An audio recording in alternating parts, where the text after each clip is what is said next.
Hello friends, welcome back to my channel. இன்றைக்கி வந்து Sunday vlog தான் பார்க்க போகிறோம். சண்டே என்னென்ன பண்ணுவேன்ற ரொட்டீன் கொஞ்சம் விலாக்ஸ் எடுத்திருக்கேன். ஸோ அதை பார்க்கலாம். ஸோ காலையில் டிஃபன் முடிச்சதும் நான்வெஜ் எடுத்துகிட்டு வந்தாச்சு. என்ன எடுத்துருக்கோன்னா மட்டன், சிக்கன் எடுத்துருக்கோம். ஸோ அதை நான் என்னென்ன செய்கிறேன்னா, சிக்கன் வந்து வறுவல் கொஞ்சம் சுக்கா மாதிரி செஞ்சுட்டு, மட்டன் வந்து கிரேவி வைக்கலாம், அப்புறம் ரசம் கொஞ்சம் வச்சுட்டு கொஞ்சம் ஒயிட் ரைஸ் செய்யலான்னு பிளான் பண்ணியிருக்கேன். ஸோ சிக்கன் வந்து நான் கொஞ்சம் ஓரளவு முடிச்சிட்டேன். மட்டன் வந்து வேக வச்சு வச்சுருக்கேன். இங்கே தாளிப்பு ரெடி பண்ணிவிட்டு, இந்த வாட்டி வந்து கொஞ்சம் அரைச்சி விட்டு செய்யலான்னு சொல்லிவிட்டு நான் வந்து ஆனியன் அரைச்சி விட்டுட்டு தக்காளியுமே அரைச்சி விட்டு வதக்கிக்கிட்டு இருக்கேன். மீன்வாயில் நான் வந்து ரைஸும் ரெடி பண்ணிட்டேன். ஸோ இன்னும் ரசமும் சைடில் ரெடி பண்ணிட்டேன். ஸோ அது இன்னும் கொஞ்சம் கொதி வரணும், அவ்வளோதான். மட்டன் குழம்பு மட்டும் ரெடி பண்ணிட்டேன்னா நம்மளோட லன்ச் முடிஞ்சிடும். ஆல்மோஸ்ட் முடிஞ்சிருச்சு ஓரளவுக்கு சமையல். சிக்கன் வந்து ட்ரையாக நல்லா சுக்கா மாதிரி செஞ்சுருக்கேன். மட்டன் குழம்பு வந்து கொதிச்சிட்ருக்கு. ஸோ அது ரெடி ஆனதும் நல்லா கொஞ்சம் திக்கானோன்னா தேங்காய் பேஸ்ட்டு போடுவேன் அரைச்சிட்டு. ஸோ அதுக்கப்புறம் நான் எப்படி இருக்குன்னு காட்டுறேன்.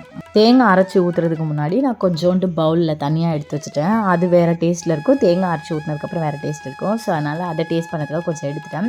நம்மளோட ரசமும் ரெடி ஆயிடுச்சு, ரைஸ் ரெடி ஆயிடுச்சு. தேங்காய் அரைச்சி ஊற்றினோன்னே கொஞ்சம் ஒரு கொதி வந்ததுக்கப்புறம் அவ்வளோதான், நம்ம ஆஃப் பண்ணியாச்சு. நம்மளோட லன்ச் வந்து ரெடி ஆயிடுச்சு. இப்போ வந்து உட்காந்து நல்லா திருப்தியாக சாப்பிட்டுட்டு கொஞ்சம் நேரம் ரெஸ்ட் எடுத்துகிட்டு ஈவினிங் ஸ்நாக்ஸ் செய்ய போகிறோம். நான் என்ன செஞ்சேன்னு சொல்லி காட்டுறேன்.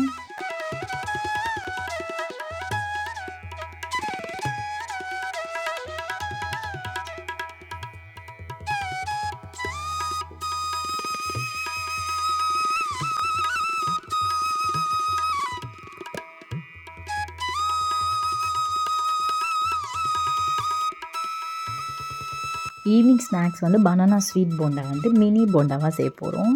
ஸோ அதுக்கு முன்னாடி டீ போடுறேன். இந்த டீ தூள் வந்து எனக்கு ரொம்ப பிடிக்கும். டாட்டாவில் வருது.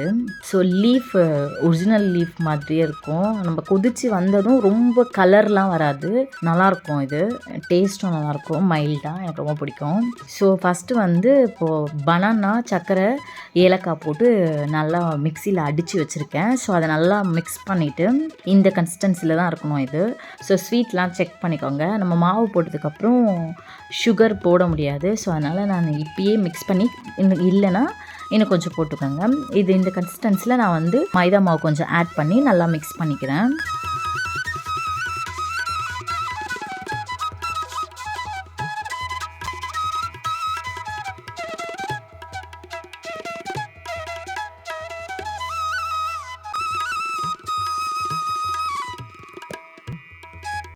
இந்தளவுக்கு நல்லா மிக்ஸ் பண்ணிக்கணும். நல்லா பிளண்டாக இருக்கணும், கட்டி கட்டியாலாம் இருக்கக்கூடாது மாவு. இதோ இந்த மாதிரி கீழே விழாத அளவுக்கு கன்சிஸ்டன்சியில் இருந்தால் நம்ம குட்டி குட்டி பால்ஸாக போடும் போது கரெக்டாக அது வரும்.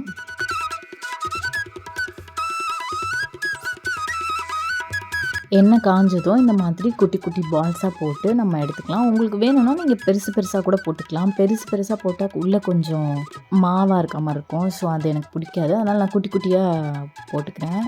சஜுக்கும் இந்த மாதிரி குட்டி குட்டி பால்ஸ்னால் ரொம்ப பிடிக்கும். ஸோ அதனால் நான் இந்த மாதிரியே போட்டு எடுத்துட்டேன். உங்களுக்கு வேணும்னா நீங்கள் பெருசாக போட்டுக்கோங்க.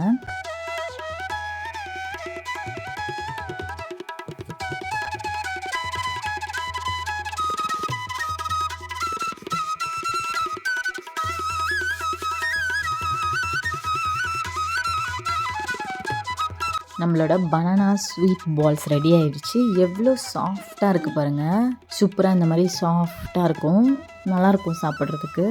குழந்தைங்களுக்கு ரொம்ப பிடிக்கும் ஸ்வீட்டுன்றதுனால. ஸோ நம்ம வந்து இதை கொடுத்துடலாம்.